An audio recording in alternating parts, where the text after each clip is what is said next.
တိုင်းလူတိုင်းဟာကိုမဆုံးမသေးသမျှကိုမပြင်သေးသမျှဆရာမိဘတွေဘလောက်ပဲဆုံးမကိုဆုံးမနိုင်မှသာလေအရင်ခြေဆုံးဆိုပုဂ္ဂိုလ်ဖြစ်တယ်ကိုတမိုးထားလေးစားတဲ့ပုဂ္ဂိုလ်တိုင်းဟာအကောင်းဆုံးဖြစ်အောင်ကိုယ်တိုင်ကြိုးစားကြရတာဖြစ်တယ်ဆရာမိဘဆုံးမလို့လိုက်နိုင်ရင်လည်းကောင်းကျိုးချမ်းသာရတယ်သို့တော့ဆရာမိဘရဲ့ဆုံးမကိုနာယူပြီးတဲ့အခါ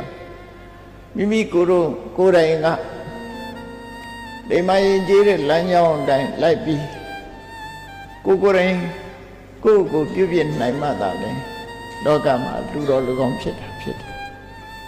မိဘဆရာဆုံးမတယ်ဆိုတာလမ်းညွှန်ပြရုံတသက်မျှတာဖြစ်တယ်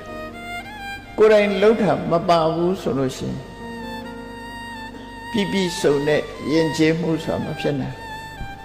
တကယ်ပညာရှိသူတော်ကောင်းတွေမြတ်စွာဘုရားကိုယ်တိုင်ကလည်းတရားတွေကိုသတိပေးတဲ့စကားမိန့်ကြားခဲ့တယ်တုံမေဟိကိစ္စံအတ္တပံ